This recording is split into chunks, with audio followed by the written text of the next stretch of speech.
Yeah, David, thanks for taking the time today. Uh, you obviously made a big leap last year uh, with your production. Where do you feel like are some of the areas that there's still plenty of room for growth, and what's been your focus over the off season as you move into finally a somewhat normal spring? The main areas I see that I need to improve in is my pass coverage, whether it's dropping into a zone or whether it's man on a tight end or a running back. That's one area in my game that I've taken the time out of me and the whole linebacker position group. We've been putting in a whole lot more working on our working and focusing on our man protection, man coverages, and like our zone drops and everything. Appreciate it, David. So Go to Jason Kersey and then Eric Bailey. Yeah, David, it feels like you guys enter this next season with really great linebacker depth. I wonder if you could talk about the depth you guys have built there, you and Deshaun, and getting Caleb back. It seems like that could be a real position of strength for you guys. yeah, well, like I said, we all notice, and the whole defense notices the depth that we have because now the linebacker group is the group that this is the group on the field who has all the experience, and everybody in the room has played before.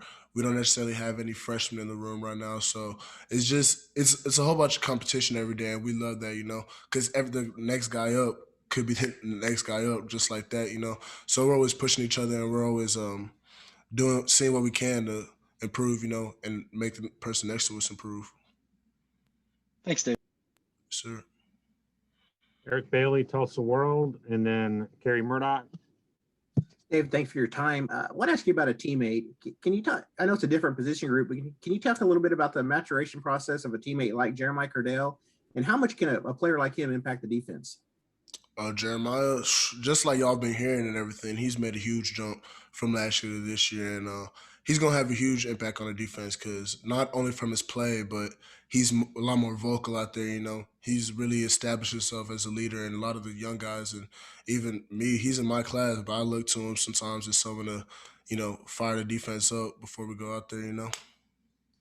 David, thanks so much. Sure. Kerry Murdoch, and then Chandler Engelbrecht. David, I mean, just seeing you on the field, it's very unique seeing someone your size, playing linebacker in this day and age. Was there ever a time that you were worried, like, they might try and make you an end rusher, or is that something that the coaches have been pushing you to be this linebacker since you've been here? Well, when the move happened and I got into linebacker, the coaches let me know, from Coach Riley to Coach Grinch to Coach Odom, they let me know that this is what they wanted and that they have full faith in me being playing linebacker here. So now I've just been focusing on that middle spot. I haven't got any noise or any word of me being any edge rusher or anything like that. Was there did you have full confidence, or did you have to be talked into it, or did you have to kind of have a week or two where you're like, I can do this? I definitely needed to be talked to into it. I definitely needed a confidence booster when I first got in the room because I went from playing rush, you ain't had to know much, to being the inside backer. You're pretty much the quarterback of the defense. So I had to pretty much learn the whole defense through different eyes, and I had to learn to be more vocal out there because I'm out there making calls to the D line and to the back end, communicating with both of them pre-snap. So I definitely needed a confidence booster, but the coaches we got here and the players that surrounded me, it didn't take too long for me to get caught up to speed. Appreciate it, David. Yes, sir. Let's go to Chandler Engelbrecht and then John Hoover. Hey, David, you talked about it a second ago, but in terms of linebacker depth, how big is it to have Caleb Kelly back for you guys this year? Oh, it's huge because Caleb is a vet in this sport and in this school, in this program. So he has a lot of input and a lot of stuff to you know pass down to us younger guys. So we learned a lot from Caleb in the film room, on the field. It's been great to have him back for sure. Okay, John Hoover and then James Hale. Yeah, hey David. I asked Perry on what was his favorite memory from last year. His first year as a regular contributor in Division I football. All the big plays he made, as you'd expect. He said the Texas game. He said the block kick. What about you? You also had some big plays against Texas. You blocked a kick as well. Were there other moments that stood out to you last year? Just other moments aside from my personal plays was when we lost to Iowa State, because just the locker room and the week following that, you could just feel the whole intensity and the whole vibe and the whole mindset of the whole team geared towards like everything we took for granted before, which caused us to lose those first two conference games. Like you could tell we threw all that out the window and we were just ready to work. And for the weeks leading up all the way to the end of the season, I think it showed that our whole mindset changed. So that's one of my greatest memories. Just after the loss, after that Iowa State loss, like our team really came together, and I just like to see that, because it was like a whole unit. We all had the same mindset. We was all on the same page. Yeah. Real quick follow-up. What about that, the Texas game, the block punt, the punt recovery? I remember you being pretty happy after that. Yeah, for sure. That was a big moment too, because I had a lot of family that came to see me play for the first time, with the game being in Dallas and being in Texas. So just being able to make a play like that in front of all my fans and in front of my family, it is unbeatable feeling. Thank you, David. Yes, sir. James Hale and then Josh Calloway. David, you guys go up against one of the great offenses in college football every day, but you guys have improved so much. I'm curious, when you guys get into team and things, how you guys holding up? How's the defense performing? What do you think of that offense, especially some of the newcomers like Mario and a couple of guys that they have? Oh yeah, as always, Speed D always holds their own, no matter who we're playing, but. That our offense is something nasty for sure. We got a whole bunch of new weapons on the team, from our running backs like Eric, from like you said, Rio, Cody, all those receivers.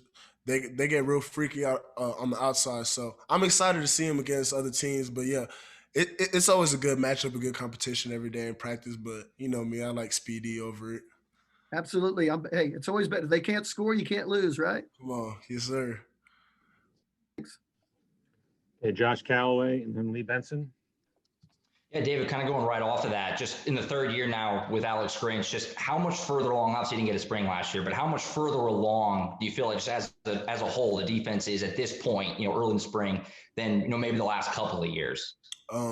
Now I feel like the whole culture and the whole vibe and everything that Coach Grinch has been instilling into our defense the past few years, now I feel like it's the actual culture of the defense, Like the new guys came in and they didn't have to be taught to run the ball. They didn't have to be taught to that takeaways. Like Coach Grinch always says, takeaways equals victory. And like the new guys came in already on that mindset. So that's how you know that the Grinch effect is now a culture here, like it's already instilled in the defense for sure. It's just the way of how we carry ourselves.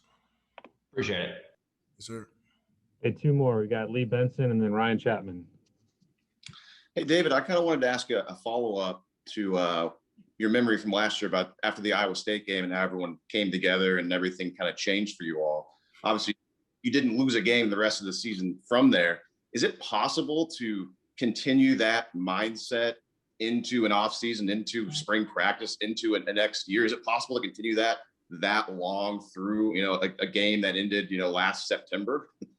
Yeah, I believe so, because that Kansas State game and that Iowa State game is still in our minds. Firstly, because everybody on this team feels like those were two games that were taken away from us. Like we had no business losing that game. So it's not hard for us to keep that same mindset, because a lot of the guys that are still in the locker room now are the same people that were on the field for both those games. So we take it personally to not let that grit and how we felt just pass by, because can't go through that again this season.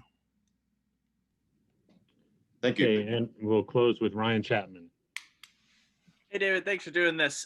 So last year you saw your defensive line. They made that huge jump forward, kind of got some national headlines, put themselves in the conversation to be one of the elite units in college football. Does that give you guys as a linebacker group any, confidence or extra motivation to say, we want that to be us this year?